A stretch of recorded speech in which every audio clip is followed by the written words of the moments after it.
안녕하세요, 별남입니다. 요즘 정말 화제가 되고 있는 소식이 하나 있죠. 바로 아이폰에 USB-C 포트가 탑재된다는 소식이 나오고 있습니다. 월스트리트 저널에서 얼마 전에 개최한 테크 라이브 행사 때문에 이 소식이 나왔는데요. 이 행사에는 애플의 부사장인 크레이그 페더리기와 그렉 조스위악이 나왔는데요. 여기서 여러 가지 주제에 대한 이야기를 나눴지만 가장 중요한 건 역시나 USB-C에 대한 내용이었습니다. 여러분들도 잘 아시는 것처럼 얼마 전 유럽연합은 2024년까지 모든 전자기기에 들어가는 포트를 USB-C로 통일하도록 규제했는데요. 이런 규제 때문에 2024년쯤에는 아이폰에도 USB-C 포트가 탑재될 거다, 이런 소식이 정말 많았습니다. 이날 조스위악은 이런 규정에 대해 여러 가지 이야기를 했지만 결론적으로 마지막에는 여기에 순응해야 된다, 이런 식으로 발언을 했습니다. 덕분에 여러 외신에서는 앞으로 아이폰에는 USB-C의 탑재가 확실시된 것처럼 보도했습니다. 하지만 실제로 조스위악은 이렇게 대답을 했죠.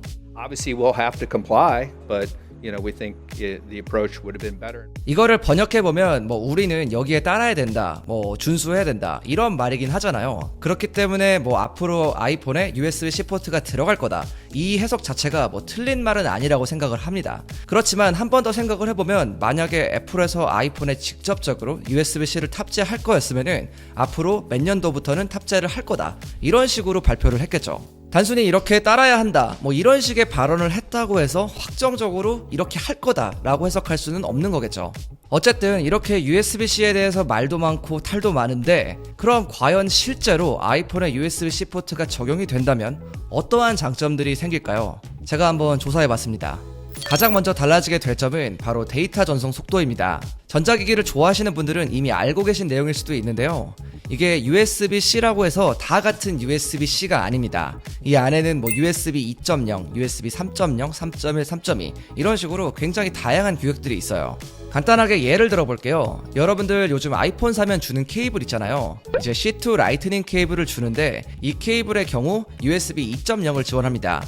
USB 뒤에 붙어있는 숫자들은 여러 가지를 의미하기도 하지만 가장 단순하게 생각하면 속도라고 보시면 돼요. 낮을수록 속도가 느립니다.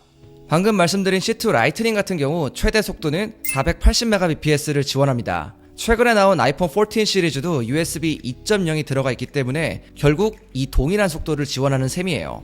USB 3.1 Gen 1의 경우 최대 5gbps를 지원합니다. USB 2.0에 비해서 거의 10배나 빠른 속도인 거죠. 갤럭시 S22 울트라에는 USB 3.2 Gen 1을 지원하는데요. 이건 USB 3.1 Gen 1이 개명이 된 겁니다. 복잡하긴 한데 어쨌든 이 녀석도 동일하게 5gbps를 지원해줍니다. 아이폰의 데이터 전송 속도랑 비교하면 거의 10배 정도 차이가 난다고 볼 수가 있는 거죠. 이렇게 단순하게 비교만 했는데도 벌써 라이트닝 케이블이 엄청나게 느리다는 게 느껴지시죠?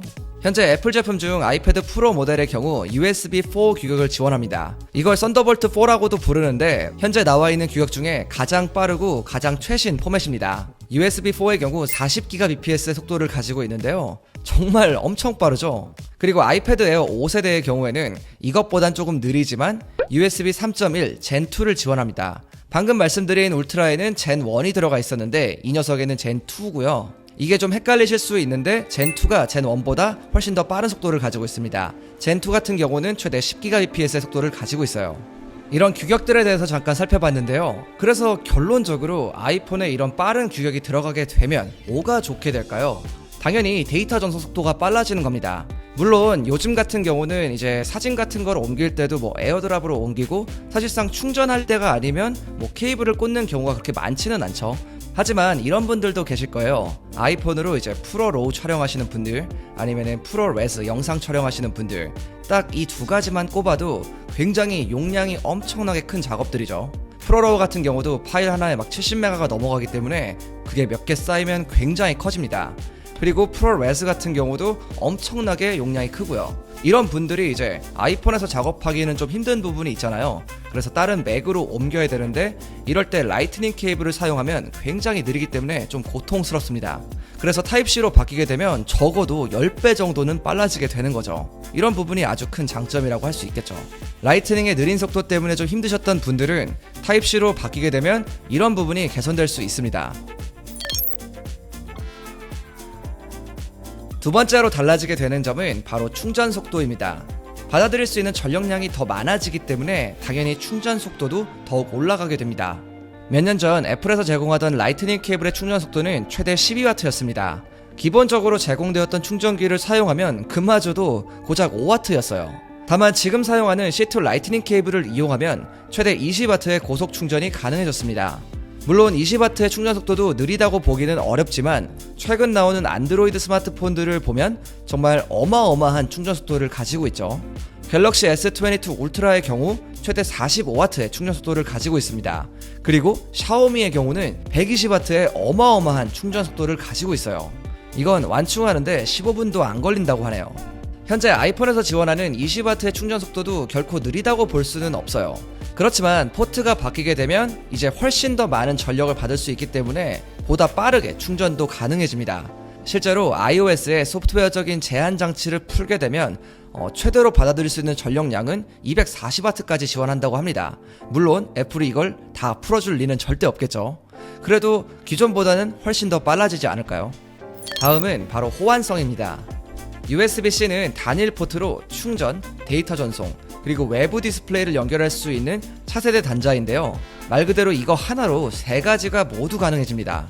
예전에는 외부 장치로 화면을 연결할 때 컨버터를 연결하거나 아니면 에어플레이를 활용하거나 혹은 다른 단자를 통해서만 전송이 가능했었는데 USB-C를 사용하면 케이블 하나로 바로 연결이 가능해집니다. 요즘 아이폰으로 미러링 많이 하시잖아요. 아무래도 아이폰은 좀 작다 보니까 가끔 여럿이서 어떤 컨텐츠를 공유할 때 그럴 때 이제 미러링을 사용하곤 하는데 이제 USB-C가 들어가게 되면 이런 미러링을 하는 것도 굉장히 간편해집니다. 그냥 케이블 하나만 연결하면 되니까요. 그리고 최근에는 스마트폰으로 숏폼 촬영하시는 분들도 많잖아요. 이런 촬영을 하시는 분들도 촬영하면서 조금 더 큰 화면에서 이제 모니터링을 해야 되는 순간들이 있는데 이럴 때 활용해도 아주 좋을 것 같습니다. 제가 가장 대표적인 세 가지 장점에 대해서 설명드렸는데요. 사실 장점은 이것 말고도 더 많이 있습니다. 예를 들어서 여러분들이 급하게 나오느라 충전을 못하고 나오는 경우가 있잖아요. 이럴 때 어디 가게든 이런 데서 가서 충전을 할 수가 있는데 보통 USB-C는 항상 있는데 라이트닝 케이블이 없는 경우가 가끔 있어요. 요즘은 그래도 좀 덜하긴 한데 아무튼 이럴 때 충전이 좀 편해질 수 있다는 점. 그리고 아이폰 사용자들의 특징이 하나 있습니다. 케이블이 굉장히 많아요. 우리는 이제 라이트닝도 써야 되고 USB-C 케이블도 써야 되니까 아무튼 이렇게 해서 굉장히 케이블이 번잡스럽게 여러 종류를 갖고 있는 경우가 많습니다. 저 같은 경우도 아이폰을 쓰고 있지만 대다수의 다른 제품들은 C타입 케이블을 지원하기 때문에 케이블이 종류가 정말 많은 편이에요. 아무튼 이런 케이블의 종류를 좀 단일화시킬 수 있다는 거. 이렇게 되면 케이블의 종류가 굉장히 심플해지니까 정리도 편하고 여러 가지 장점이 있는 것 같습니다. 돈도 아낄 수 있고요. 오늘은 이렇게 아이폰에 USB-C가 들어가게 되면 어떤 장점이 있을까? 이런 점에 대해서 살펴봤는데요. 생각보다 여러 가지 장점이 있죠. 어떤 분들은 해당되지 않는 분들은 별거 아니라고 생각하실 수도 있지만 또 어떤 분들한테는 굉장히 큰 장점이 될 수 있다 생각합니다. 저도 조사를 하면서 좀 몰랐던 부분도 알게 되었고 재미난 부분들도 있었어요. 아무튼 여러분들이 생각하는 장점도 아래 댓글로 알려주세요. 오늘 영상이 도움이 되셨다면 저희에게 구독과 좋아요 부탁드립니다. 지금까지 별남이었습니다. 빠이.